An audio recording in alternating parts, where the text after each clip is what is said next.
One of us three are going to win a bracelet today. Welcome to Next Gen Poker. Welcome.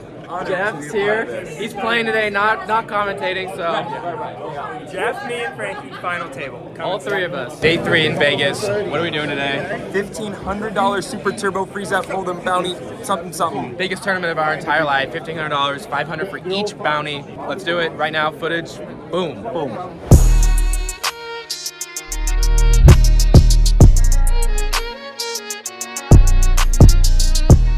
First hand for me, we're already in the danger zone at this point. 500, 1,000. We've got 16.5 big blinds in the stack. Under the gun +1 opens to 2,000. Folds to us in the small blind with pocket jacks. There's only one move. We rip it all in here for our 16.5 bigs. The big blind rejams and the razor calls. So we're off to showdown already. The big blind shows pocket 5s. Under the gun +1 has ace king offsuit. Here we go. Our life is already on the line. Flop comes 8, 10, 7 rainbow. The turn is a 4, and the river is a 3. Let's go. We triple up and stay alive. We're playing a $1,500 freeze-out hyper turbo bounty. How cool does that sound? Unfortunately for us, I went card dead for the first about an hour or so. I looked down at pocket queens, under the gun 1. I raised up to 1,200. The cutoff makes the call and the big blind makes the call. Every spot matters in this, as we see flop of 10, 10, 8. A c-bet for 1,000. We had a call from the cutoff. Everything was going pretty well. And then the big blind, he raises to 3,600. We've got the overpair, a very good, strong hand on this board, but the big blind has so many combinations of 10x hands. I just don't feel comfortable in this situation. I don't give him credit for bluffing at all. I give him no credit. I just fold. And thankfully for the vlog, we get to see how this hand plays out. The cutoff calls the flop. Turn is a 7 of spades, bringing a flush draw, and the big blind bet 5K, in which the cutoff called, and the river was an absolute blank, like a 2 or something, and the big blind bet 10K, and the cutoff tank folded pocket jacks. I couldn't play the $1,500 bounty, unfortunately, with Frank and Rosie, but in the meantime, you're going to see some clips from me playing the $600 Deep Stack Championship Series at WSOP. So wish us luck. Let's see who can find a cash today. We so far have lost every single pot we played to start off our tournament. No pots too noteworthy though until we pick up pocket 9s in the big blind with 16K in our stack at 400, 800. A big stack under the gun opens to 1,600 and gets one call on the button. Although getting my money in now seems rather nice than playing a 3-way pot out of position, the opener had the table covered and opened in early position. Rather than risk my entire stack now against someone who has the chips to call and gamble, I make the call and we see a flop of ace, ace, 6. I check, big stack continues for 1,400, the button makes a call, and again, I think it's best just to wait for a better spot. I let my cards go, and the big stack ends up betting big on the turn and bombing the river, only for the button to eventually fold. Although we don't get to see what he had, it's hard to imagine he bluffed 3 streets here, so I'm glad to get away for the minimum. Now we're in control. Blinds up to 1,000, 2,000, and we call off an all-in for 16,000. With ace queen offsuit, we're flipping versus 4s. Can we acquire our first bounty? Yes, we can. The adrenaline levels are at an all-time high. We get $500 of our buy-in back, and let's keep it rolling. We pick up ace 10 of diamonds with 20 big blinds remaining and face one limp and a short stack shoving for about 6 big blinds. I lean over to the short stack who shoved and ask him, "Do you know what the difference between jam and jelly is?" He says, "No, what is it?" And I reply, "I can't jelly my stack into the middle of the table." I ramp up the pressure and jam my chips in the middle. It folds back to the limper who says, why not? And he calls. Everyone's forced to flip their cards over and we see we are up against the short stack's pocket 4s and the limper's pocket 8s. We are plenty live and head to a flop of queen 6-4. Turn is the deuce of hearts. I quickly check to see that neither me or the limper has a heart. If we can spike an ace or a 10, we can scoop in a pretty sizable pot. River peels off and bink, it is the ace of hearts, let's go! We scoop in the main pot and have a playable stack once again. Okay, we played the first hand pretty well, but this one is going to be a tough spot. We look down at pocket jellos, pocket jacks on the button. Under the gun raises to 1,200. This is the most tight player at the table. I've only seen him play one hand, and that was pocket queens this entire tournament, about an hour in, so very nervous about him. We see one caller in between, and here with over 30 bigs, I decided to just call, which is a debatable play. We'll get into that later. The big blind calls as well. We're going off to a flop, which comes 4-5-2 with 2 hearts. Very, very wet board. The under the gun initial aggressor checks, and when he does, I'm pretty sure he doesn't have an overpair. But before it gets to me, the low jack player bets 3,200. We don't have the nuts. We lose to sets, and that's about it from what the low jack range should be calling pre-flop. So we do make the call. The big blind makes the call, and under the gun folds. We're going 3 ways to a turn, which is the 8 of clubs. Oh my gosh, this board is so dynamic. And then the big blind player leads for 11,500. And then the low jack jams for 13,500. Again, we have an overpair on a board that's very juicy, just like last hand. And again, like last hand, I actually make a very disciplined fold here. Big blind calls, and low jack shows pocket 4s for a set. And big blind has 6-8 suited for a pretty loose play. So the pocket 4s ends up winning this hand, and we get away yet again, but we probably should have just went all in pre-flop. Learning lesson for us, and we have a mid-session update right now. Just finished level 1. You guys have seen it hasn't gone great. We got about 15 big blinds coming back. Chipping a chair, living a dream. We can do it. Double, double, double. Win some bounties. Let's go. With about 77,000 in our stack and the big blind at 3,000, there's no hand breakdown needed for this one. We're stabbed in the heart. We have pocket kings, but we're up against pocket aces in the biggest tournament of our entire life. Can we improve?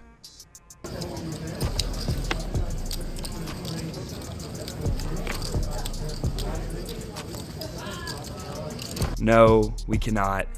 We had him covered, but he still had around 50,000 in his stack, and we are reduced to below 10 big blinds. To add insult to injury, this happened to be right before the homie Adam from GG Poker came by to get my portion of the videography for today's tournament. So in these clips, which are filmed on an amazing camera by an amazing guy, I look like I am in a very, very dark place. Hopefully we can figure it out. This hand, there's an early position shove for around 2.5 big blinds. We've got 23k in our stack at 500, 1,000, and pick up ace queen in the low jack. I decide, rather than shoving, to 3-bet small here with hopes of isolating this player's shove. It folds around, and one by one, like dominoes, they all fall. We see what we're up against, and it is a dream scenario. Queen 8. We've got him crushed and head to a run out. You really crushed. 10 now. Up 10.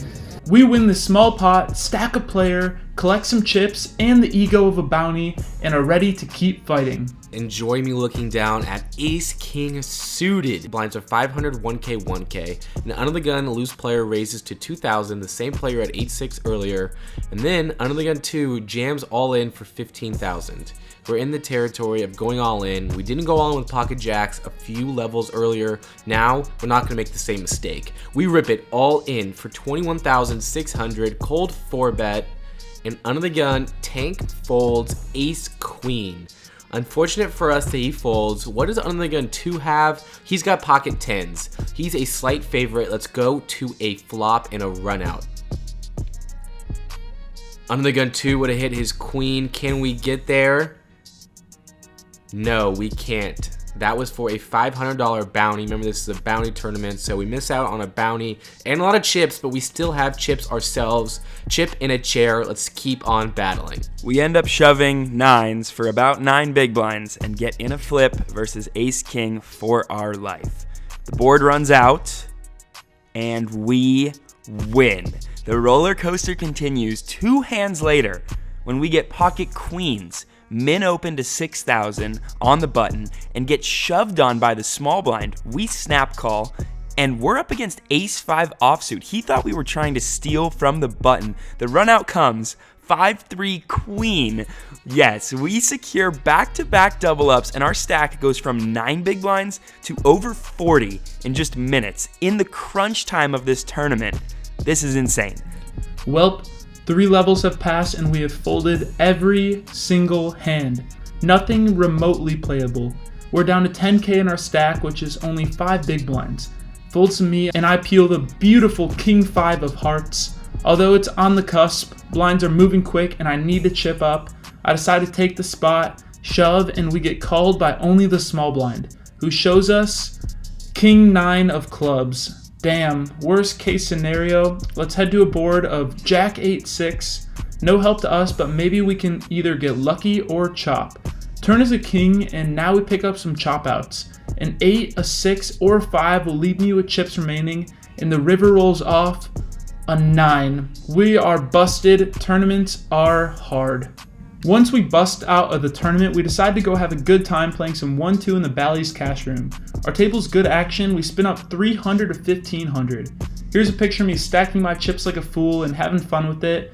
We play way later than expected, and around 5 a.m. we see a table nearby shouting, having drinks, and clearly having a good time. I do what a smart poker player does and immediately request to move over to that table. Lucky me, they had an open seat. I take my seat, chips in the rack, and I swear I'm not making this up, am dealt pocket aces on the button very first hand. There's a few limps until this crazy lazy in the cutoff makes it $45. I raise it up to $135, figuring I won't get much credit picking up a monster my first hand at the table. She makes a call and we head to a board of king 8-3 with a flush draw. She checks, I bet 100, and she calls. Turn is the deuce of diamonds, and this time she leads for 175. I have a hard time believing that if she made a strong hand such as a flush, that she would lead out on such a scare card. She also likely would raise me on the flop with a hand like 2-pair or a set. She's got 350 left, and although I had a few drinks in me as well, I just have a hard time believing crazy people at the table. I stick with my gut and put max pressure on her by moving all in. She doesn't snap call and ends up thinking for a while.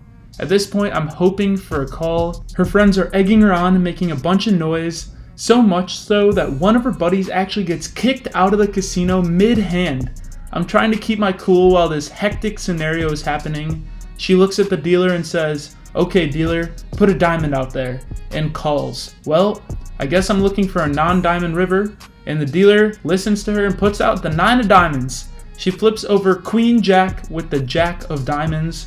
I don't know what to say. I'm at a loss for words watching my chips that I just unpacked be shipped over to her. If you're a poker fan, you might actually recognize her. Alright, Jennifer. You know, buddy? Who are you? What's your name? You just stacked me in a big pot right there. I got very lucky. You got very lucky? That's right. Yeah, nice hand. Unfortunately, she had to leave after this hand to meet up with her friend who got kicked out, but Vanessa, it was great to meet you and nice hand. Hopefully, I'll get the chance to play with you again and make some of those chips back. Okay guys, we are still at the same level as before when we had ace-king suited. This time we have ace-5 offsuit with a significantly shorter stack, 7,500. There is a low jack open for 2,000. I'm in the hijack. I think that I'm going to be folding here a lot, but I actually decided to rip it all in because the player to my right was just super loose and super aggro, so I thought I actually was ahead here, but I know I'm not ahead when the button snap rejams all in, cold 3-bet for like 50 or 60,000, a lot of chips. Low jack snap folds. He did say we were ahead of him, but we aren't ahead of the button's ace queen. Going off to a flop. Let's see if we can hit.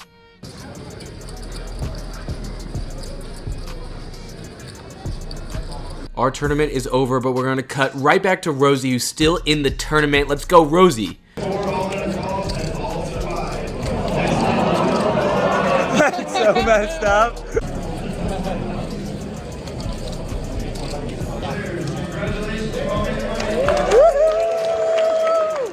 Let's go! Let's go! It feels like we're dreaming because we just made the money and we are now in a 3-way all-in with kings where we hold, collecting another bounty. And a fun fact, the ace-10 in this hand is held by a guy named Brian Altman. The guy is attorney crusher and we got the better of him here. Did I mention that it feels like we're dreaming? Because we get kings again in a 3-way all-in again versus 6s and queen 7 of diamonds. Here we go. Oh no. Thankfully, queen 7 was a shorty and we hold against the big stack crusher Brian Altman again. And we are now big stack at the table and the one who gets to color up the chips at the end of the break, making for some amazing thumbnail material. Okay, there are 159 left out of over 2,500 starters, 300,000 up top. And we have above average stack, which is only 17 big blinds after this break. Let's see what happens. Always a little quiet after this break. We're close. All right, guys, didn't catch this one on camera, but you gotta hear it. Right after break, we got 10-8 of clubs in the small blind. The big blind's 25,000. We've got 330K in our stack, about 13 big blinds. Folds all the way to us in the small blind, and we make a blunder. We go for a min open. I think this needs to be an all in. In the moment, I was like, 10-8 of clubs isn't that good. I don't wanna go all in, but the big blind only had 8 big blinds. There's a bounty at play. There's less than 100 people left. We need to put the pressure on when it folds all the way to us in the small blind. Anyways, he calls the min open. We're off to a flop, which comes 9-7 deuce, 2 hearts, no club. We flop open-ended, we c-bet. He just rips it on us, and stacks are so short that we are almost forced into gambling here when we know we're not ahead. We call, don't hit the straight, and he has 9-6 of spades for top pair. Had we gone all in pre-flop, he would have folded, so it hurts, and we're left crippled. Pain. With our remaining 3 big blinds, we call off a jam for middle position with ace-10 offsuit, who somehow has the exact same amount of chips as us. And he shows jack-10 offsuit, and we head off to a run-out, which comes 5-4-10, queen, 8. And we somehow double up and get our third $500 bounty from a guy with less than 5 big blinds, while we had less than 5 big blinds. The next orbit, it folds to us on the button with ace-jack offsuit. We get it in. The small blind wakes up with 8s, and it is showtime. Up to you, my friend. Looks like you got a jack. 5-8. Oh, 8. Oh, unbelievable. They ask you how you are, you just have to say that you're fine when you're not really fine, but you just can't get into it because they would never understand. One hell of a day. Sad, but happy we made it far. 74th place out of 2569 entrants for a cash of over $5,300. Happy to provide some value to the stakers, to get my first bracelet cash this series. Hopefully some more to come. Thank you guys so much for following along on the journey, and let's do it again soon.